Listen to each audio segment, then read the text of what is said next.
Omajaktitarandasya Gyananjana Shalakaya Chakshurunmilitam Yena Tasmai Shri Guruve Namaha.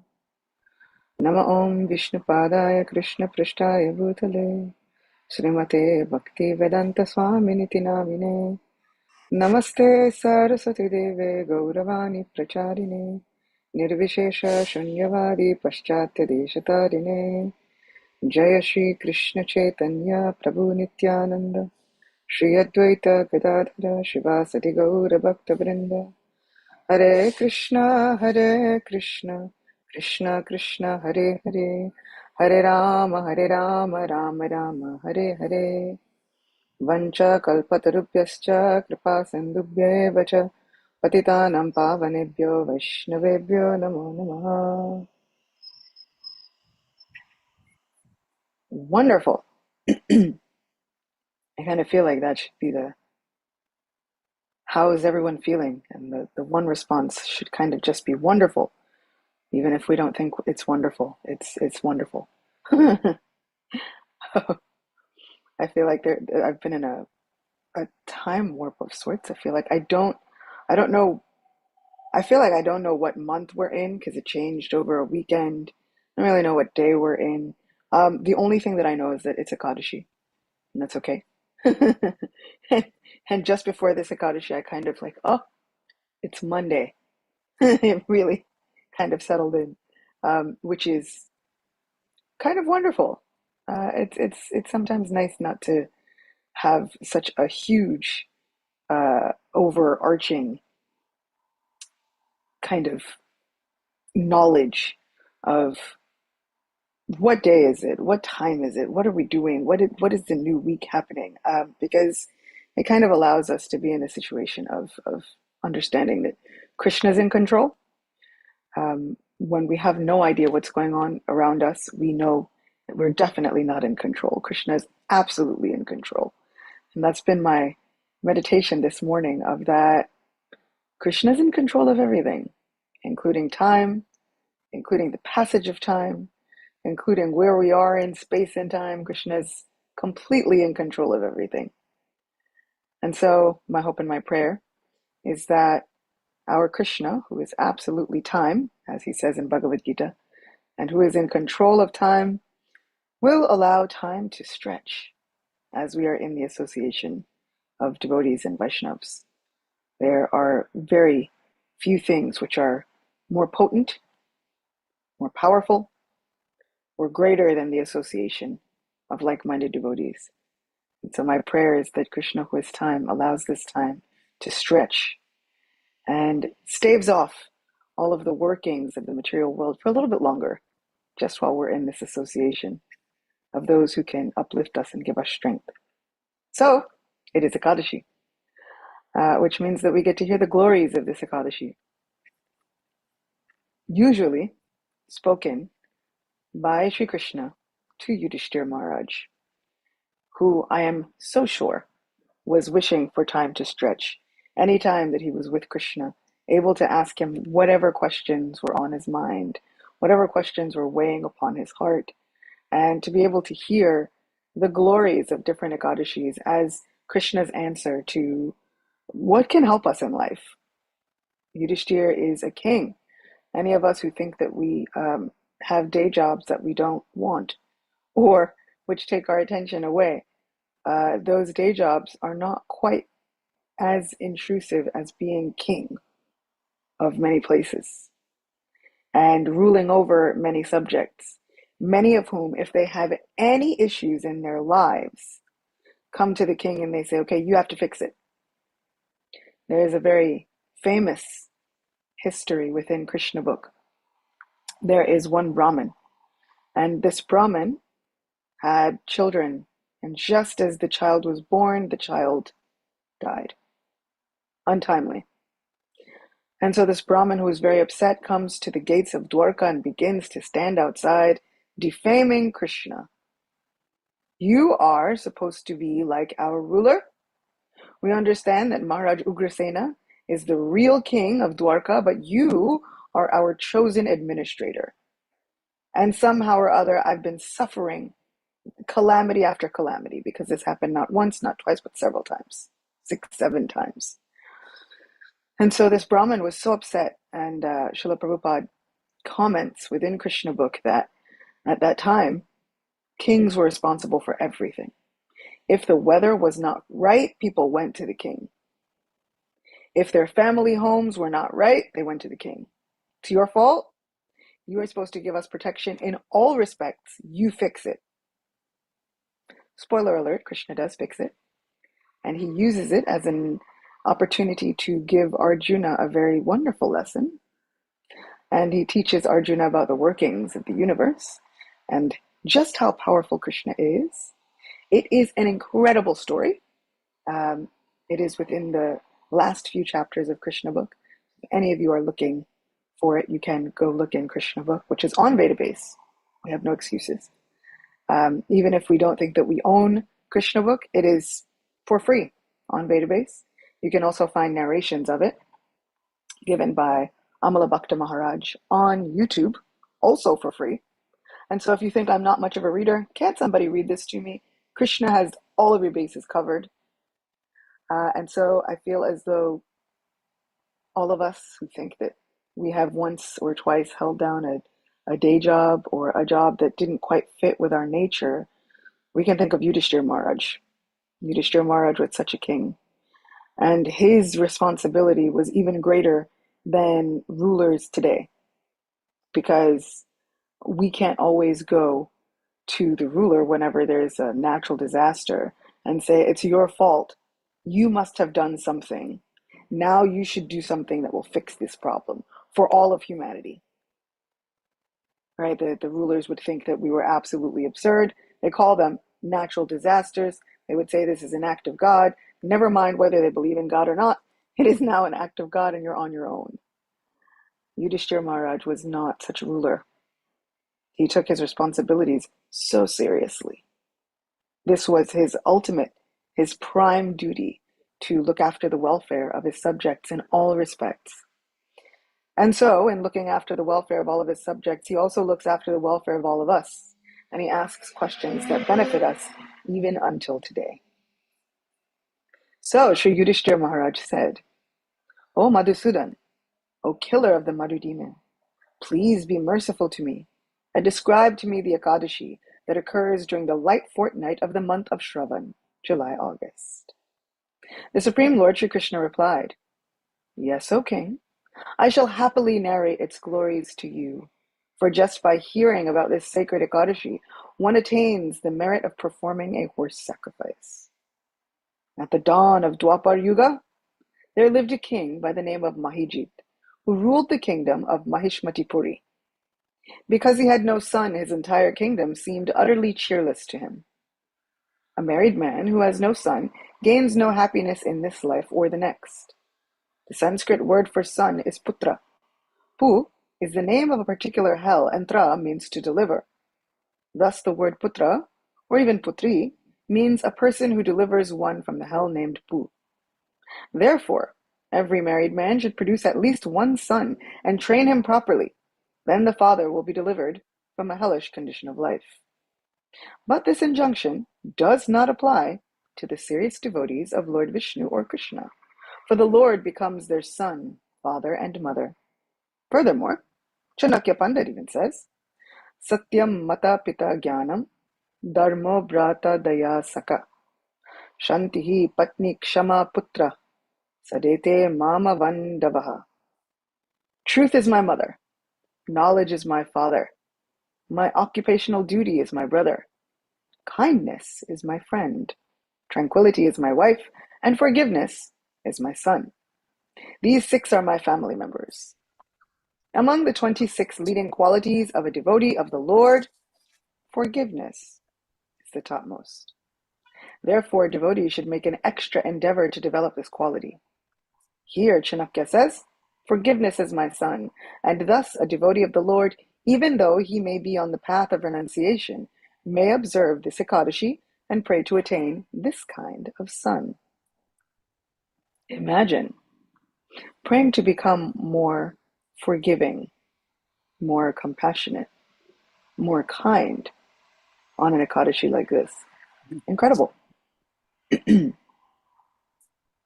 For a long time, this king tried very hard to obtain an heir, but to no avail. Seeing his years advancing ever onwards, King Mahijit became increasingly anxious. One day, he told an assembly of his advisers, "I have committed no sin in this life, and there is no ill-gotten wealth in my treasury.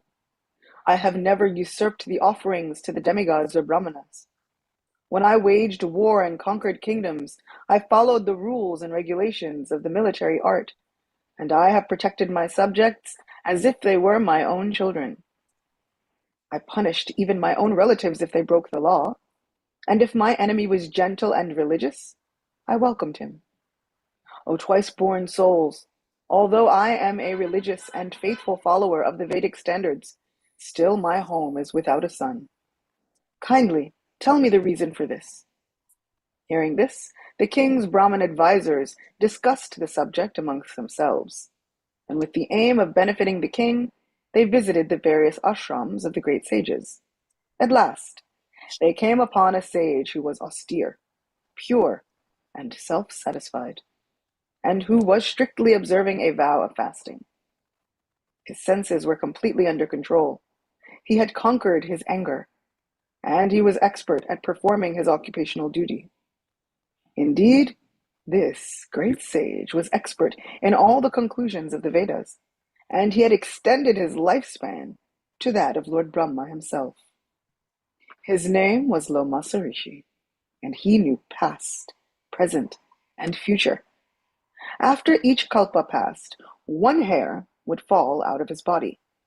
One kalpa, or 12 hours of Lord Brahma, equals 4,320,000,000 years. All the king's Brahmin advisers very happily approached him one by one to offer their humble respects. Captivated by this great soul, King Mahijit's advisers offered obeisances to him and said very respectfully, "Only because of our great good fortune, O sage, have we been allowed to see you." Lomasa Rishi saw them bowing down to him and replied, "Kindly let me know why you have come here. Why are you praising me? I must do all I can to solve your problems, for sages like me have only one interest, to help others. Do not doubt this." Lomasa Rishi had all good qualities because he was a devotee of the Lord, as stated in the Srimad Bhagavatam 5:18-12. Yasyasti bhaktir bhagavatya kinchana sarver gunis tatra samasate suraha harava bhaktasya kuto mahadguna mano rate na sati davato bahi. In one who has unflinching devotional service to Krishna, all the good qualities of Krishna and the demigods are consistently manifest. However, he who has no devotion to the Supreme Personality of Godhead has no good qualifications, because he is engaged by mental concoction in material existence, which is the external feature of the Lord. The king's representative said, "We have come to you, O exalted sage, to ask for your help in solving a very serious problem." "O sage, you are like Lord Brahma. Indeed, there is no better sage in the entire world. Our king, Mahijit, is without a son, though he has sustained and protected us as if we were his sons.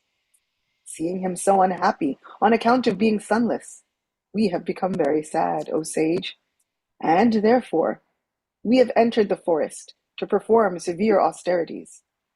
By our good fortune, we happened upon you. Everyone's desires and activities become successful just by your darshan. Thus we humbly ask that you tell us how our king can obtain a son." Hearing their sincere plea, Lomasa Rishi absorbed himself in deep meditation for a moment and at once understood the king's previous life. Then he said, "Your ruler was a merchant in his past life, and feeling his wealth insufficient, he committed sinful deeds. He traveled to many villages to trade his goods. Once at noon, on the day after the EKADASI that comes during the light fortnight of the month of Jeshta, May-June, or the month of Trivikram, he became thirsty while traveling from place to place. He came upon a beautiful pond on the outskirts of a village. But just as he was about to drink at that pond, a cow arrived there with her newborn calf. These two creatures were also very thirsty because of the heat. But when the cow and calf started to drink, the merchant rudely shoved them aside and selfishly slaked his own thirst. This offense against a cow and her calf has resulted in your king's being without a son now. But the good deeds he performed in his previous life have given him rulership over an undisturbed kingdom. Hearing this, the king's advisors replied, O renowned Rishi, we have heard that the Vedas say one can nullify the effects of one's past sins by acquiring merit. Be so kind as to give us some instruction by which our king's sins can be destroyed.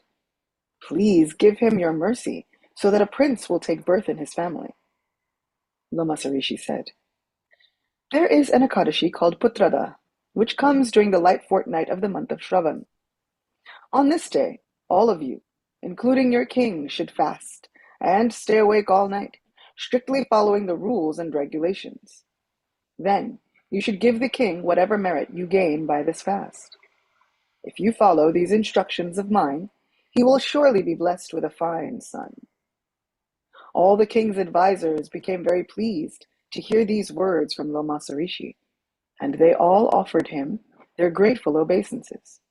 Then, their eyes bright with happiness, they returned home. When the month of Shravan arrived, the king's advisors remembered the advice of Lama Rishi, and under their direction, all the citizens of Mahishmatipuri, as well as the king, fasted on EKADASI. And on the next day, Dwadashi, the citizens dutifully offered their accrued merit to him. By the strength of all this merit, the queen became pregnant and eventually gave birth to a most beautiful son.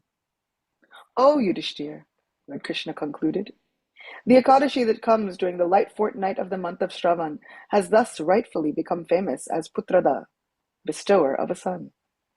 Whoever desires happiness in this world and the next should certainly fast from all grains and legumes on this holy day. Indeed, whoever simply hears the glories of Putrada EKADASI becomes completely free of all sins, is blessed with a good son, and surely ascends to heaven after death. Thus ends the narration of the glories of Shravan Shukla EKADASI or Putrada EKADASI from the Bhavishya Purana. What I like very much is that the citizens did not hear of the plight of the king and immediately judge him. They did not immediately think, you want a son? It's a material qualification. That is a material necessity. Our king should be completely over, beyond, and above this. The citizens, with love in their heart for such a king who had looked after all of their needs, simply went out to all directions, trying to somehow find a remedy for the king's issues. Lama Rishi in turn did not think, you're coming to me, a sage who has observed a vow of fasting, and I have all of my senses under control, and you're coming to me with this material request. Instead, Lama Rishi said, it is actually my duty. I have one interest, and sages like me only have one interest, and that is to help others. And so the hope of a child or other seemingly materialistic hopes don't always have to be viewed as such. Not for those who are dedicated to the one interest of helping others. We can see that here we can cultivate just kindness, compassion. This is a worthy kind of offspring from all of us. So what are the real qualities that we should be gaining in life? Foremost is forgiveness. Somehow or other, we should be able to cultivate kindness, compassion, and absolute forgiveness. I mean, of course, we understand that we have to protect ourselves, and we understand that Krishna will forever be our protector, and our maintainer. So no, cultivating compassion and forgiveness does not always mean that we should be a doormat, just willing to accept whatever comes our way. Although we do see that when Sri Krishna and the Supreme Lord desires to become the epitome of this humble attitude, he does it to the foremost. We have so many examples of this within Srimad Bhagavatam. We have the example of Rishabdev. The things that he tolerated were incredible, even unmentionable to me. The way others would treat him, and he just simply tolerated. Shukadev Goswami also tolerated so much to the highest degree. Ridicule. He tolerated the slings of society, and he tolerated to the foremost, to the 10th degree. And so we see that when Krishna decides to tolerate, he does it better than anybody, because of course Krishna is going to do everything better than we could ever imagine. But he does not simply desire that we become doormats and tolerate to such a degree. That is a supreme level of tolerance. And we understand that we are minute jivas, living souls. But we can cultivate kindness, compassion, and forgiveness. One person is saying that the name of this EKADASI also for us is Pavitrapan EKADASI. It is the same. And because then we have two Putrada EKADASIs. So we had one Putrada EKADASI which came earlier, and then we have this Putrada EKADASI which comes during the month of Shravan. And so Pavitrapan EKADASI is one that gives purity and can help purify us and our lives and future generations.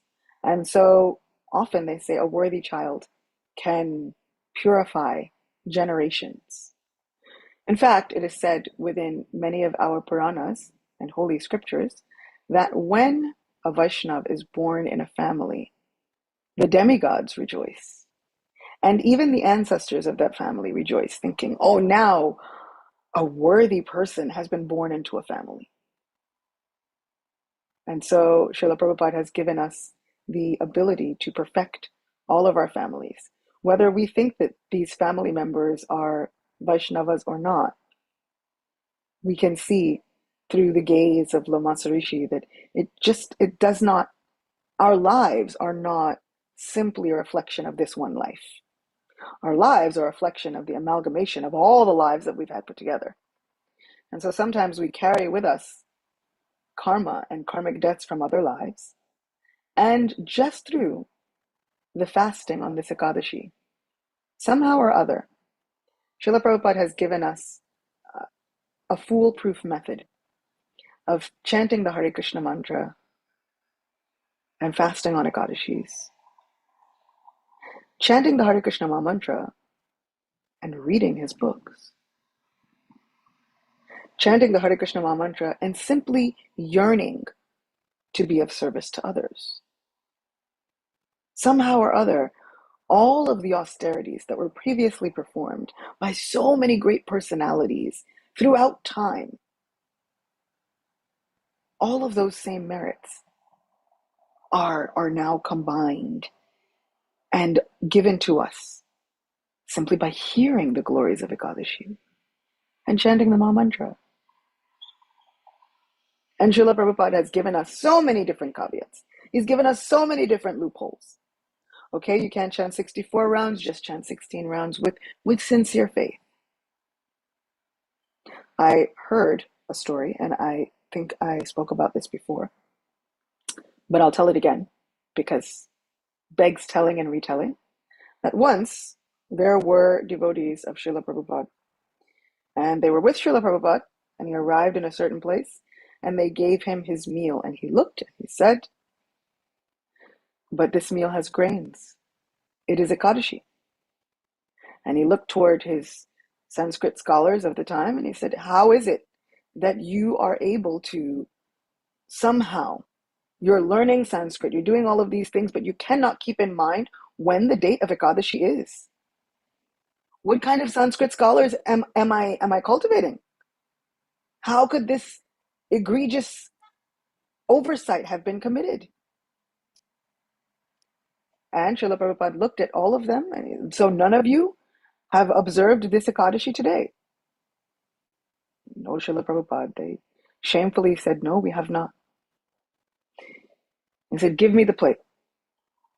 And he took some of the grains and instantly, deftly placed them into his mouth. And he said, so my fate is linked with all of yours. As Guru, my fate is forever linked with the fate of all of you. So he said, just as you have broken, I willingly take upon this burden also. Then he all made them fast the next day, which I really like. So he made them all fast the next day, which is a lesson to all of us that Srila Prabhupada took this very seriously. We should take this very seriously. Yes, it seems as though it could be an inconvenience for some of us, but not more inconvenient than spending 39 days on a cargo ship. We think it might be inconvenient for some of us, but not more inconvenient than the things that we would do in order to make sure our health was okay. And so many times, if we go in for a medical procedure, the doctor will tell you that you have to fast for a certain amount of time. And you can't eat anything. And somehow or other, we manage to do that when it's for our health, when we really, really feel that as though we need it. So the question is, do we think that we don't really need EKADASI? Because we do. This is where our spiritual strength comes from. This is where we get all of the merits attained by kings in the past who have done incredible sacrifices that we are not at all equipped to do. But thanks to Srila Prabhupada, we don't have to do them. It is understood that in Kali Yuga, we cannot perform any of those same austerities. So, we have the chanting of the holy name, and we have the observance of incredibly special days like EKADASI. And what a brilliant EKADASI this is. The beginning of Radha Govinda Dev's Julan Yatra. What a wonderful EKADASI this is. Marking a day when everyone gets to become part of the pastimes of Sri Krishna. Where everyone gets to perform this Braj Lila. Usually, we see pujaris are on the altar, and there's a very far away distance between the Lord and the pujari, and all of us who are looking from where we are sitting. Now, the divine couple comes out on a swing and beckons to everyone, come, swing. Come, please engage in this service. Push us on this swing so that we can have a very wonderful, beautiful breeze in these hot, hot summer months. This is a benediction. What a glorious EKADASI to observe.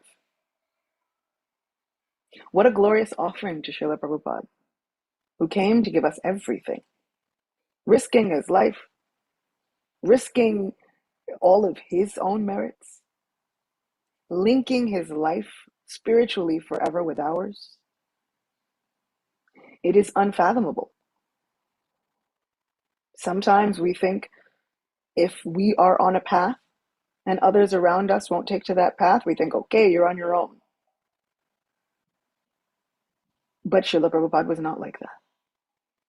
Srila Prabhupada understood that if everyone were going to rise, it was going to have to be together.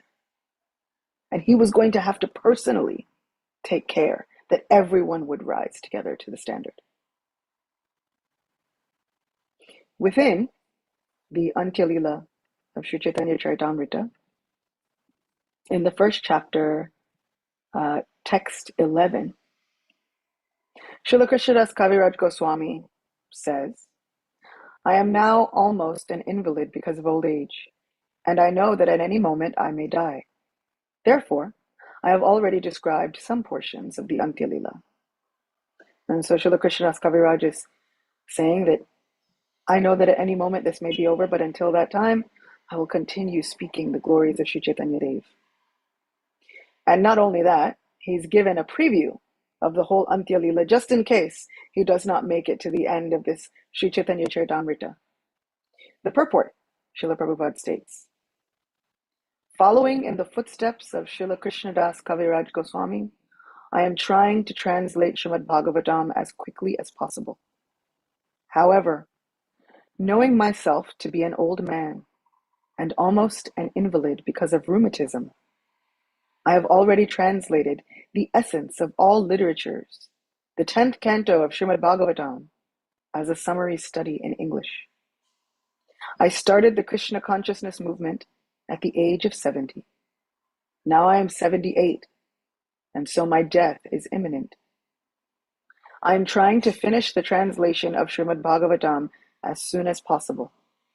But before finishing it, I have given my readers the book Krishna, the Supreme Personality of Godhead, so that if I die before finishing the whole task, they may enjoy this book, which is the essence of Srimad Bhagavatam. Sometimes we may wonder how to properly honor Srila Prabhupada in times like this. Read Krishna book. And it is for this reason that I put such emphasis on Krishna book, also because it is so adventurous and so wonderful, so glorious, and easy to read. But we also get to see so many aspects of Srila Prabhupada. We get to see his poetic side emerge. We get to see a wealth of knowledge from so many different Vedic literatures come about. We get the entirety of the 10th canto, which, as we know, Srila Prabhupada was only able to externally make it to the pastime of Agasura and Brahma Vimohan Lila within Srimad Bhagavatam, about 14th chapter. And after that, he wound up his pastimes, and Krishna decided, come back. But he gave us Krishna book. And if we think that there's anything beyond Krishna book that we desire to know, I urge you all to dive into the pages of Sri Chaitanya Charitamrita. There is a jewel mine of so much information of Gaudiya Vaishnavism as a whole, which is there within Sri Chaitanya Charitamrita, given to us by Srila Prabhupada, who stopped everything that he was doing, going on a marathon for over 2 months, translating, making everybody print, doing everything he could so that we would have Sri Chaitanya Charitamrita. And here we have Srila Prabhupada telling us, now I'm 78. And so I understand the end is imminent. If we have seen anything lately, it's that it doesn't matter how old or young we are. Material nature does not seem to care. Srila Prabhupada said within Srimad Bhagavatam, within the story of Prahlad Maharaj, that death or old age simply means how close to death we are. And none of us know how old we really are. None of us know that. Some might think, oh, if I'm 80 or 85, then yes, I'm old. But old age simply means how close to death we are. And so in some respects, there may be an infant who is older than that person who is 85. They may have 10 more years and the infant may not. And so Srila Prabhupada has given us a stark view of reality, that old age is completely a relative structure. This time, how close to death we are, is something that none of us can really foresee, because we are not Lama Sarishi, who he was, and the reason they speak about him and one hair falling off of his body after every 4 billion or so years is because he's only supposed to die after all of the hairs of his body fall off. And so he is a person who knows how near or far to death he might be. And his lifespan, according to all of us, is extremely long. Lord Brahma's lifespan, according to us, 311 trillion years, give or take, is extremely long, according to us. According to Lord Brahma, it still only feels about 100 years long. And we hear from the pages of Brihad Bhagavatamrita that even he feels some anxiety towards the end of his life. And so Bhagavad Gita, Sri Krishna states that everyone, from Lord Brahma, even down to an ant, is suffering within this material existence with the six senses, which include the mind. So, our anxieties, our fears, those things are not new to the Supreme Lord. Our hopes for anything in this world are not new to the Supreme Lord. And we are not being condemned because of our anxieties. We're not being condemned because of the trials and tribulations that we go through. We're not being condemned even because of our desires. Our Lord, our dearmost friend, simply says, okay, I will help you find a solution. And if you can just trust in me and follow that solution, I will make all your dreams come true to the best of my ability. That's the best of Krishna's ability, which may look a little different than what we had planned. But if we can go with that adventure, we'll find that Krishna fulfills our desires beyond what we could have ever hoped for. Just think of Dhruva. Desires fulfilled beyond anything that he could have ever expected. In fact, the entirety of the fourth canto shows how the Supreme Lord fulfills desires of so many people, so many different desires, and not always in the way that we would think. So our desires are nothing new to the Supreme Lord, and he's not condemning us for them. Just as the king of Mahishmatipuri was not being condemned for his desires. Instead, all of the citizens rallied together and they said, we will help. So, let us take that as a reminder that this EKADASI, the merits can be used tomorrow to help someone in need. Maybe we know them, maybe we don't. But we can use our merits to help someone in need, to help everyone in need on this planet. Because one thing I know about my Lord is that he's unlimited. And so his mercy is also unlimited. And the wonderful thing about that is when we take the decision to offer those merits to someone else, Ekadashi Devi, her heart softens and she grants us those merits back twice over. So to the degree that we become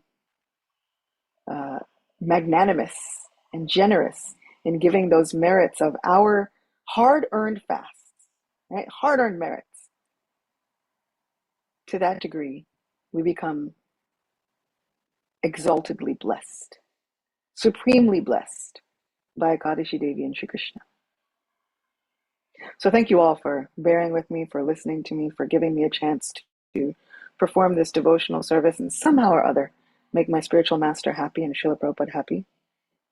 I am so grateful to be with all of you today and have a chance again to talk about Srila Prabhupada, all of his sacrifices and wonderful gifts that he's given us, including Krishna book.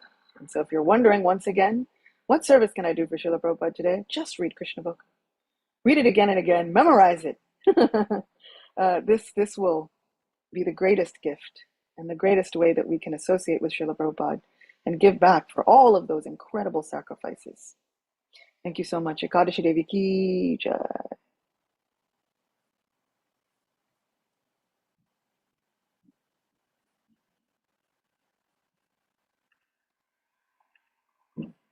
Okay, Min is already ready. Thank you so much. Um, I, since the last Ekadashi, I was a little bit, off, and we talked about how it was the beginning of Mercury retrograde, and I couldn't remember the story I had. I read the previous Ekadashi, which was a deliverance of Shalva, and then the one I read last time was the deliverance of the wives of Brahmins. And Yeah, that's a good one. And that story, it was really amazing. You guys all blessed me that day. I was, kind of out of it, but even Ananda Bihari like blessed me and Jack for that day. I don't know what happened. I read, so that story is amazing. And in that story, Prabhupada doesn't quote Bhagavad Gita verse, but he speaks about 1866, where we hear abandon all varieties of religion and just surrender unto me. And then Yeah, at the end, he says, do not fear. That verse has been coming up everywhere after reading that story. Srimad Bhagavatam. It doesn't matter what book I open, it's there. And it's been really amazing because I've been thinking so much about this fear I live in.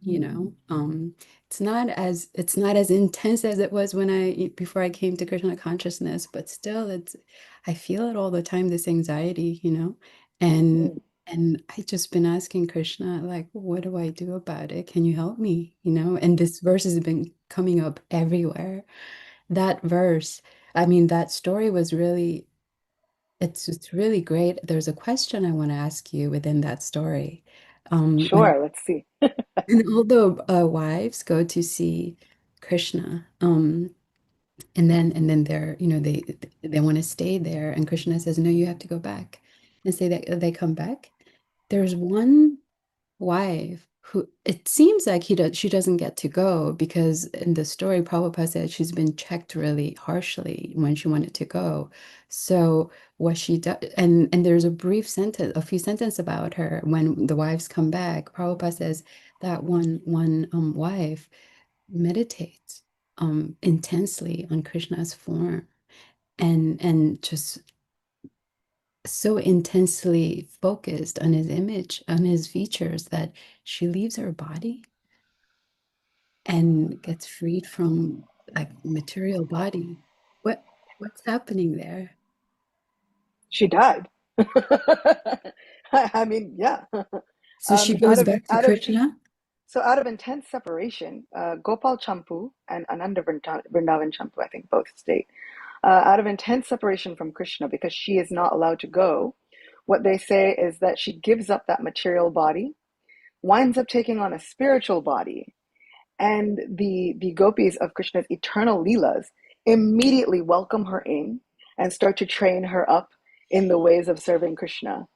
And so she's always able to serve Krishna. And that's why the other wives actually say that she's so exalted and she's actually luckier than us because they have to finish out that life.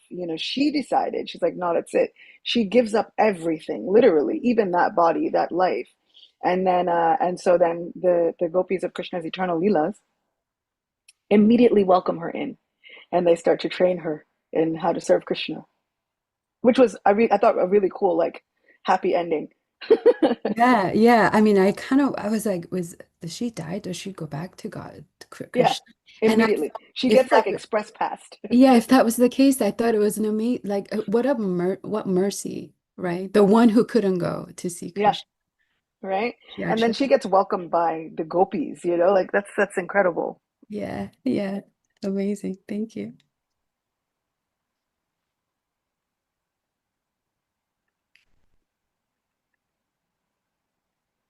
Anupam Prabhu, please. Hare Krishna. Acyuta Gopi, please accept my obeisances. Nice to see you. Happy EKADASI. I'll just share a quick story. Am I audible? Am I okay? Can you guys hear me? Okay. Yeah, good. Okay. I got bad service here. Um, so back in the day when Radhanath Swami used to stay at the Bhakti Center when he would come, he would stay up on. Oh, I'll wait till after.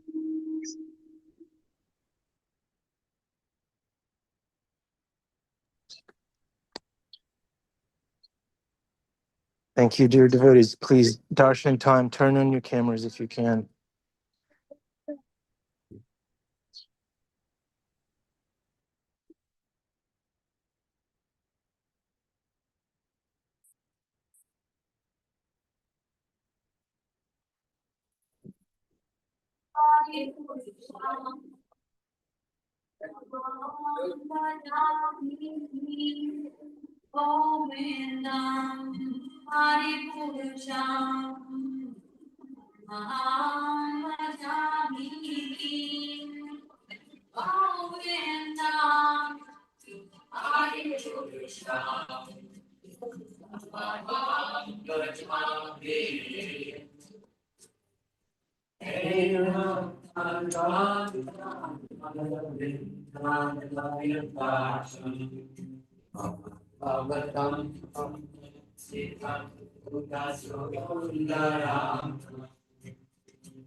Lotus feet of us, there's two master, we way, from which we can attain eternal missions of us.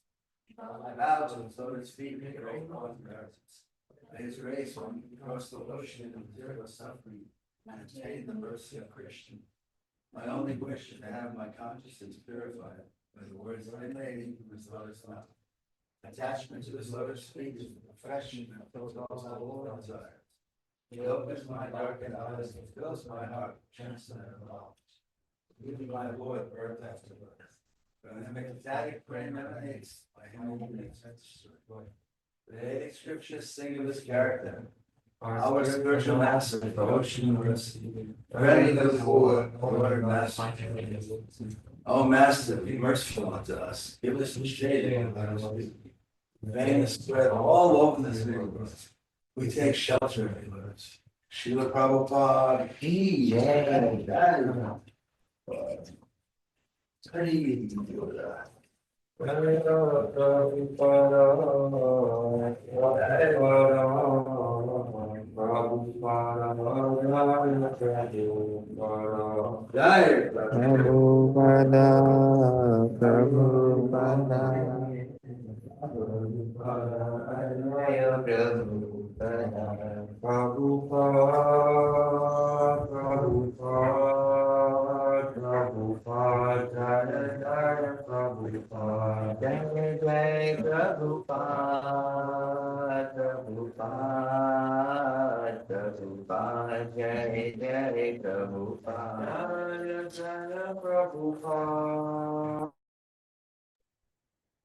Jai Prabhupada, Hare Krishna, dear devotees, welcome to the Afterglow. Acyuta, Gopi, you have a few minutes to listen to Anupam's story. You left the cliffhanger. Thank you, Acyuta Gopi. Anupam Prabhu, go ahead.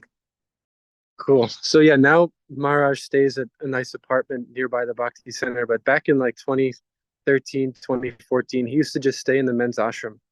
And there's a couple of rooms up there, and he had like the nicest one, of course.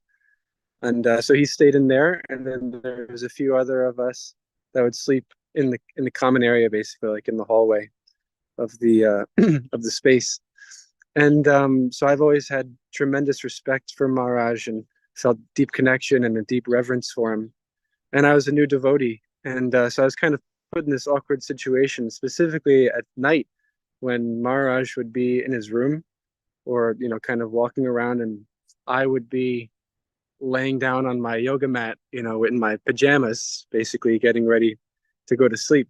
And so Maharaj was walking back and forth. I remember I was there on my mat in my shorts reading Krishna book, and I felt awkward just kind of laying there while this exalted pure devotee was walking, amongst me. And I just felt so strange and uncomfortable because I felt like, I'm just in like this weird position on the ground, and I should be, ready for service or, something like that. And so then I was kind of, moved. I felt like I had to say something or do something. And I'm there with the book and on the mat, and Maharaj is walking towards the door, and then he's walking back to his room. And so finally I said, Maharaj, is there anything I can do for you? Is there any service that I could do for you? And he actually became very grave, and he really stopped, and he looked at me like piercingly, and he looked down and saw the book, and then he looked back at me and he said, read Krishna book. He did his laugh. And it was a direct instruction, and it was such a good one. And yeah, to the extent that I've carried it out, to that extent I've felt and inspired in Krishna consciousness. And it is such an incredible book. That's on my current reading list, is Krishna book, Chaitanya Charitamrita, a chapter a day of Gita. And it feels so good to have the pastimes of Lord Chaitanya and then the pastimes of Krishna in my mind daily. And yeah, like you said, just it's so well packaged. And the fact that Prabhupada gave it to us in the form that he did is so telling of the importance of Krishna book. And so yeah, I'm very grateful to Maharaj for that instruction, and I feel that it's carried me through in times of need. Yeah, I've always said when people ask those horrible, horrific questions of like, if you were stranded on a desert island, you could only bring 2 books, like what would they be? Which for me, that's horrible. It's horrific. Why would you ask that question? I'm a person that loves books way too much, but if I had to choose, Krishna book was always one of them, because I feel like so much of Srila Prabhupada is present in Krishna book, and so much of Krishna is present in Krishna book, that I feel sheltered, and I feel like it answers questions. And I have gone and reread and re-listened to so many chapters of Krishna book and found things, realizations that previously I would have sworn they were not there. But with every day, we come to a new age, and we have new realizations, and we have new questions, and we have new feelings, we grow. And so I think it's imperative for us to read it again and again and again and again. It doesn't matter if every year you read Damodar Lila for the month of Kartik, read it again. And there will be ever new realizations and ever new sweetness that emerges from these pastimes. Because like Min says, we'll discover that Srimad Bhagavatam is actually talking back to us. The moment that we really start to dive in and we start to make the declaration that, oh Krishna, I now want to have a relationship with you. And I'm reading these books in order to have a relationship with you. And then Srimad Bhagavatam begins to speak back. Srimad Bhagavatam is living, breathing, speaking, doing, moving. And so it's not just that this happened to sages in a bygone era. It's happening to all of us right now, every day. Every day that we make a concerted effort. And then we'll feel the difference in the days where we've somehow missed it. And I feel like I've even seen that in my life, the days where I haven't given any time to reading anything spiritual, the day is weird. And it might not be anything that happens particularly, but it feels weird, feels different. It's like those days where you get used to taking a certain vitamin and then you don't take it anymore. And then you start to feel the effects happen in your body. Those days come upon us, and we don't have to get down on ourselves about it. We can just use that as a goalpost to say, ah, I feel the difference when my day is devoid of Krishna Katha. Let me double up the next day. Let me double up on my multivitamins. So, kids, take your multivitamins, chant the holy name, hear some Krishna Katha.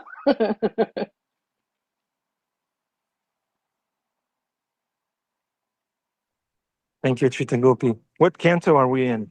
150 something? Right? Yeah, there was a wonderful Prabhupada disciple that said that we are all of us living our own Bhagavatam stories. We just don't know which chapter we're in yet. Yeah, now Bhima is supposed to say that he's a demon. Bhima, you're going to say that? It's your favorite comment. You did a good enough job by yourself. It's always nice to have a witness. If people raise up in church and say, "Can I get a witness?" And I have you as my witness, Ananda Bihari. And just for that, I will pay the rent that I owe you for keeping it real. Hare Thank Krishna. You. Thank you, Bhima Prabhu. Adi Pusha Prabhu. Yeah, Ram wants to hear from you, Adi. Go ahead. Ram. Hare Krishna. Yeah. It's not easy being a kid. Krishna's in your heart. Okay, Krishna. let Adi Pusha Prabhu talk. Okay. Hare Krishna.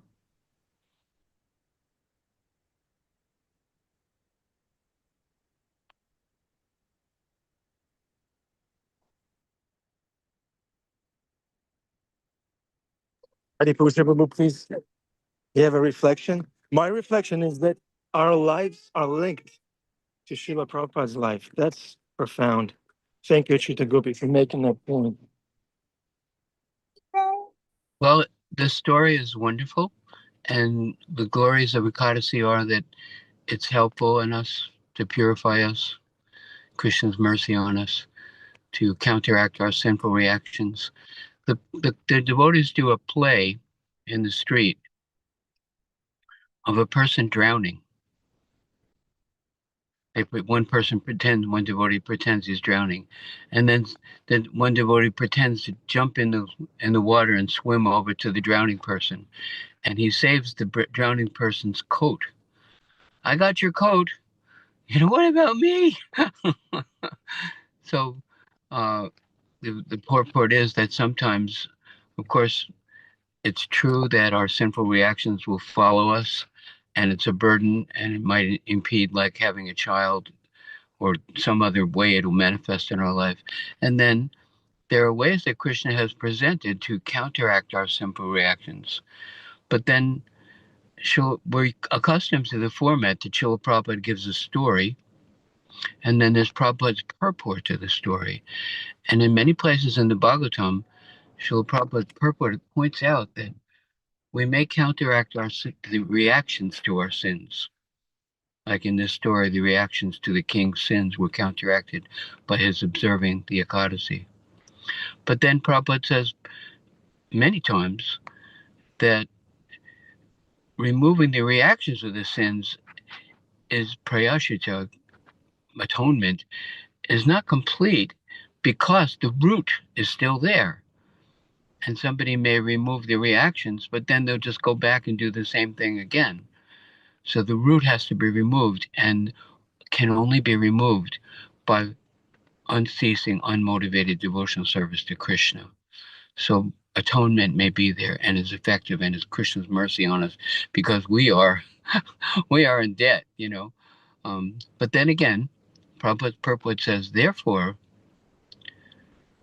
engaging in bathing in the Ganga will purify our sinful reactions. Engaging in bathing in the Jamuna will purify our desire to go again and engage in sinful activity. But then bathing in the lotus feet of the dust of the lotus feet of the spiritual master will help us to be fully absorbed in devotional service, and everything else will be taken care of if we do that. So devotional service is the life of the soul, Srila Prabhupada's purport. At least that's what I heard from him. And all these other things are true. Thank you, Krishna, for EKADASI. And thank you, Krishna, for your wonderful concern for our distress.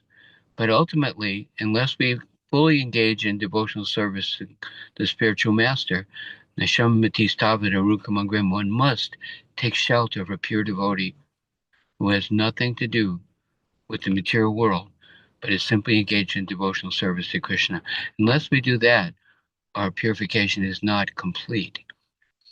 At least that's what I've heard. So we're not negating anything that was said today, but just adding, let's not forget that surrender to Krishna and fully serving in devotional service, helping Lord Chaitanya, helping our spiritual master push on Lord Chaitanya's movement.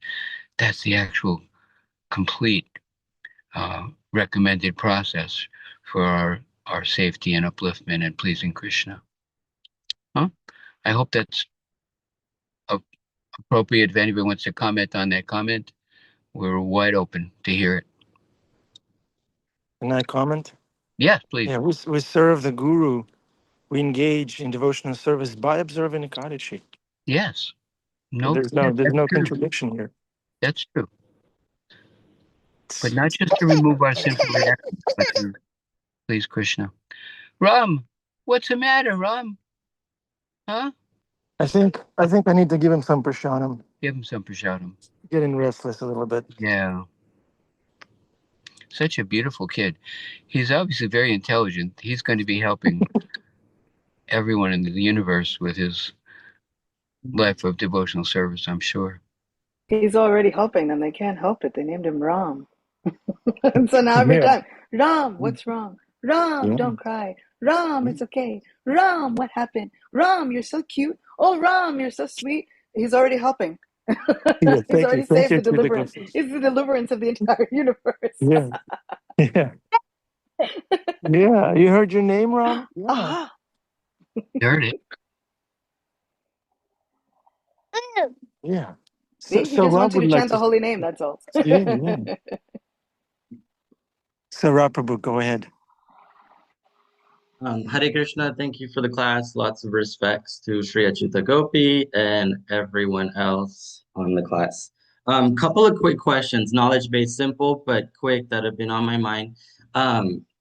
When the prayer is going on, Arti or Darshan is going on in the morning, I see the priest putting the mirror to the deities. Can I please know what the significance of that is? And then I have one more question is when I go to the temple and I pray, I'm straight ahead. I've noticed in my last trip to India at the temples and even just recently that I see devotees pray to the side and not directly. So I drop to the ground and I pray like this, but I've seen devotees fall to the side of the deities to pray. So I don't know if any significance of those two, if I can get some feedback, please.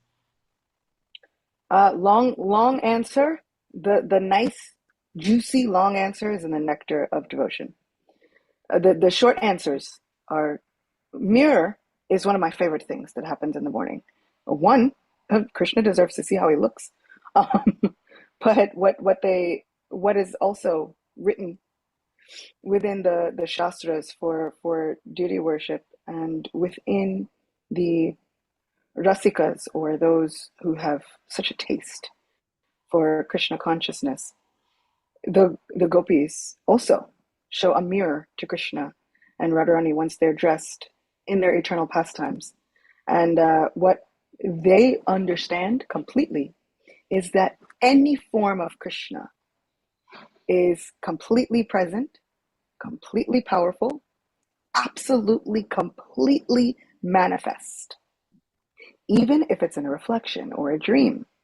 And so the gopis in Vrindavan, once they show Radha and Krishna the mirror, what they do is they then embrace the mirror and hold it to their heart, because they understand that this reflection is even completely manifest. Krishna is there. And what they say in the eternal pastimes of Krishna is that the reflection stays in the mirror for over 8 hours. Because this is not an unmanifest, gone reflection of Krishna. No, wherever Krishna manifests, whether it's in a reflection or a dream, he is present, completely powerful, and absolutely fully manifest. So that's why them showing the mirror is one of my favorite pastimes, because here you're actually seeing a pastime, because they do dress Radha and Krishna in their eternal pastimes just the same way as we dress deities. It's just that Radha and Krishna stand very, very still. So it almost looks like there are deities, but there are no deities, because Radha and Krishna just stand very still for the time where they have to be dressed, and they also show them a mirror. As for paying obeisances to one side or the other, usually you keep the deity on your right side, depending upon gender and who you are and what all caste, and or on the left side, according to how you pay obeisances. But the long answer for that is in nectar devotion. Both long answers. Well, Krishna, even when he's moving, can't get by a pillar of gems without stopping to take a look at himself. Right? And he gets all confused. How handsome. Then he's like, "What? I need to see me. I need to see me like Radharani sees me."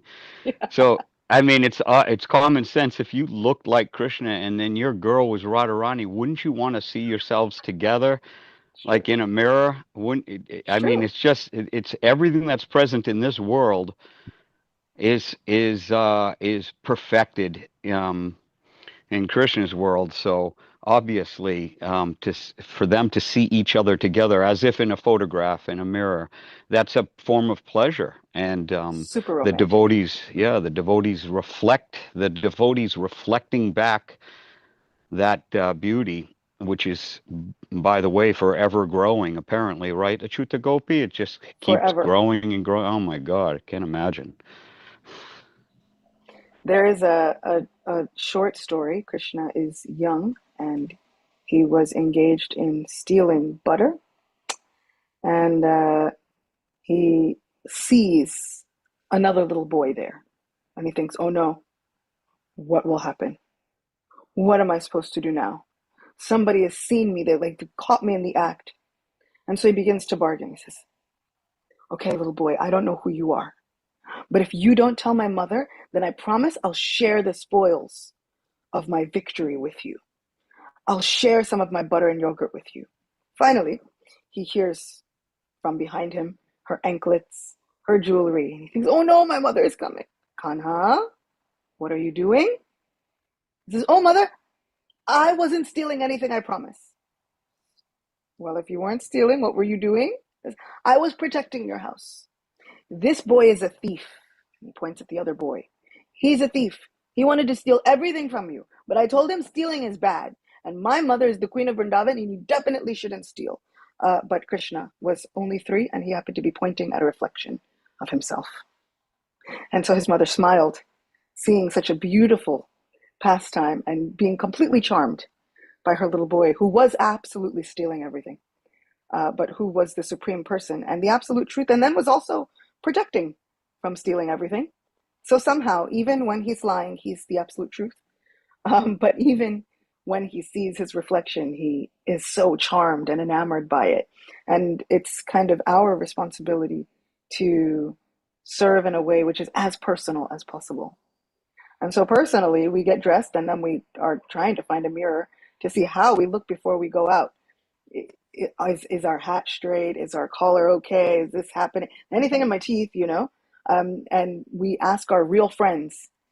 Those are the real ones who will tell us, dude, you've got something in your teeth. And you're like, oh no. And so then you're trying to clean it out before a really big interview. And this is how we get to become real friends of Krishna. We let him know, okay, your peacock feather is straight. Your flute's okay. Everything is good. No extra blue tack showing, It's our job to make it as personal as possible and to preserve the miracle that is darshan.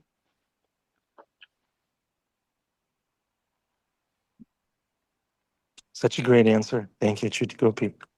You always learn something new.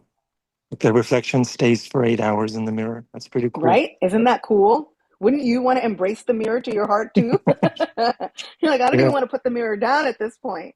Yeah. Also, I always, because I was kind of raised by my mom, who was such a pujari, and I was raised in a place where, as a pujari, your main duty was to preserve the magic of darshan. And so it goes beyond just making sure that there's no extra blue tack. Why? Because we're preserving the magic of darshan. It should be a miracle. It should be miraculous, this sight of seeing Krishna. But darshan also means that Krishna is seeing us, which is why Anand Bihari is always encouraging us to turn on our cameras, because darshan goes both ways. Krishna is always reciprocal. So if we are seeing Krishna first thing in the morning, Krishna is also seeing us. And when Krishna puts his glance on us first thing in the morning, there is a miraculous medicinal effect that even occurs. Having that darshan first thing in the morning is something that uplifts our lives, not just for that day, but for the rest of the week. So I encourage us all to keep the miracle that is this darshan. This doesn't happen all the time, and it doesn't happen everywhere. There are Kali Yugas that are bereft of this. And so just imagine Kali Yugas that are going on right now in different planetary systems, in different universes, in different places that could be bereft of this. What a great benediction we have. We should never take it lightly. Thank you. Sadhvi has her hand up. Hare Krishna, thank you very, very much for today. I don't remember exactly where I read it, but I remember I have read it. One, that which color you should have on you in front of deities when you do whatever service you do in front of deity.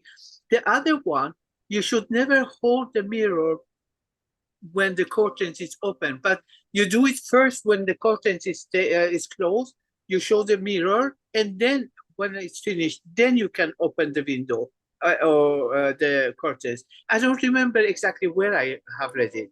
Is it right, or is it I'm mistaken? I have mistaken reading it in the wrong places, or what? Thank you. I think it probably has been told both ways. One is, yes, of course, you would show the mirror before you open the curtains, because that is preserving the miracle of darshan, right? Krishna gets to see himself before everybody else gets to see him. It's kind of the same principle of having a screen or closing the curtains as the Lord is eating. And so we give him that space and that privacy. But what I've also learned is that Srila Prabhupada changed and modified so many things for us. And so if we are doing it differently, my very big estimation is that this would be a Srila Prabhupada modification that is now tradition for all of us ISKCON devotees. And what a wonderful modification. Because usually everything would be done behind the curtain.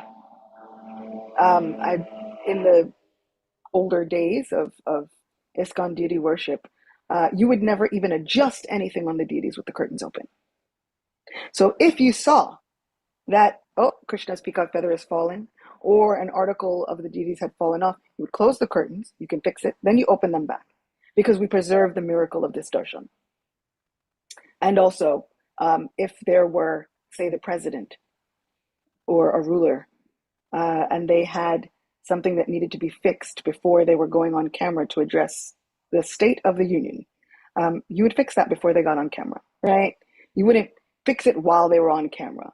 Nobody's fixing the hair of the president or whatever makeup foundation they put on that day when they're in front of everybody. You do that privately. And so I can see that it would have been written that way in strict Pancharatrika Vidhi when we're talking about deity worship. But if it has been modified, then I'm thinking that that's one of Srila Prabhupada's modifications for all of us. But also, in Vrindavan, you'll see a great many things that seem contradictory to strict Pancharatrika Vidhi, because Krishna is their friend. And so I know a great many things that we got from Hari Bhakti Vilas and that we got from Radharaman Goswamis, who were worshipping Sri Radharaman Lal. And so a lot of things are on the basis of Krishna and Vrindavan, on the basis of loving Krishna as his friend. And within nectar devotion itself, Srila Prabhupada states that usually, if there is a situation of awe and reverence, you would not fix things when there was a big audience. But then he speaks about the friends of Krishna. And there is a friend of Krishna. And there were demigods who had come to see Krishna, and they were giving all kinds of elaborate prayers. And that friend reached over and he dusted off Krishna's peacock feather, and then he set it right. And then he said, now my friend is ready to receive this audience. But the demigods were already there, already praying. And so Srila Prabhupada puts such a wonderful distinction about what happens and the ability of what can happen when we get closer to Krishna, when we get this friendly nature toward Krishna, which still has such awe and reverence. My friend should look the most perfect. Look at all of these demigods. Of course, they're coming to see my friend, but my friend should look the most perfect. And I can't wait a moment longer to make sure that my friend is perfect. And so Srila Prabhupada gave us such a close view of Krishna, whether we were ready or not. And we weren't ready. We were not ready. But Srila Prabhupada allowed us to level jump in certain ways. Does that make sense? So the things that normally would be followed in a form of awe and reverence, Aishwarya, Srila Prabhupada gives us an in. He opens the door and allows us to see behind the curtain what will happen when we really get this mood of friendship with Krishna, where he is our all in all, and there should be nothing that can stop our friend from looking the best that he looks at. So, yes, there are things that normally wouldn't be done, but Srila Prabhupada makes modifications, giving us somehow or other mercy that we definitely don't deserve. But he gives it because he's so compassionate. Our Lord and Master is a friend of the fallen.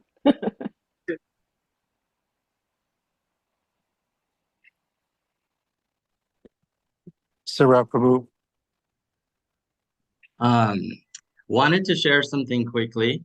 Over the last 2 weeks, randomly, I am having a new prayer that I'm walking around in the home and singing, and I wanted to share it. Again, not written it down. It just spontaneously comes from the heart. It's just 30 seconds. Bear with me, but it's amazing how you can't make this up, is what I'm telling you. So check 1, check 2. Ananda Bihari, can you hear me? Yes, Prabhu. Check 1, check 2. Check 1, check 2. This is the Krishna love verse prayer, take 2. And Vrindavan, I still miss you. Hari Hari Hari Hari Hari Hari. Hari Hari Hari Hari Hari Hari Hari. Hari Hari Hari Hari Hari Hari Hari. Hari Hari Hari Hari Hari Hari Hari. Shri Acyuta Gopi ke Hari Kirtan. ले जाए हमको वृंदावन.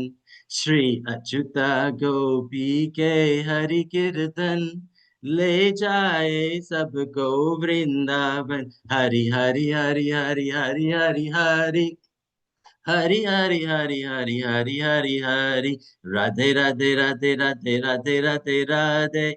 राधे राधे राधे राधे राधे राधे राधे. शाम से मिला दे घन श्याम से मिला दे.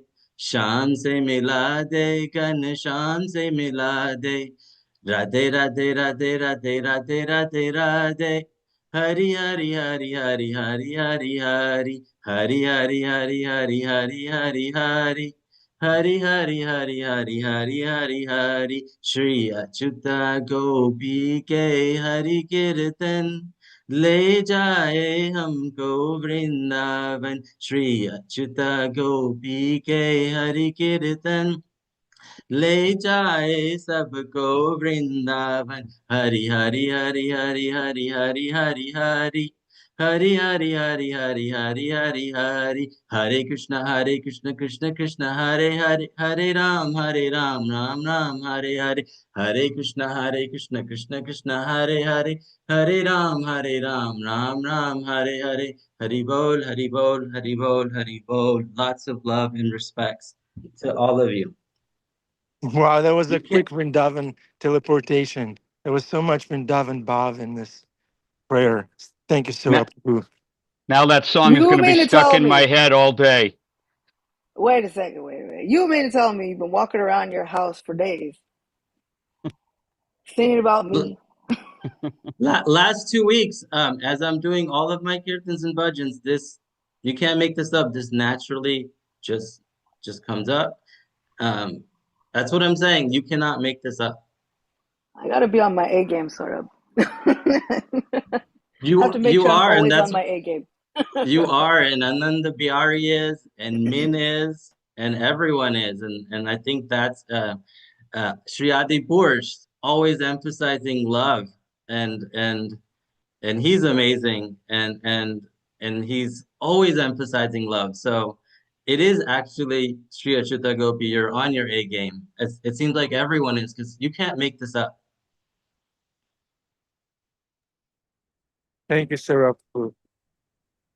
All right. Happy Monday, everybody. This is what Monday in devotional service looks like. Thank you very much. We love you. We need you. Come again tomorrow. Happy Ekadashi. Offer your merits to Krishna, to the Guru.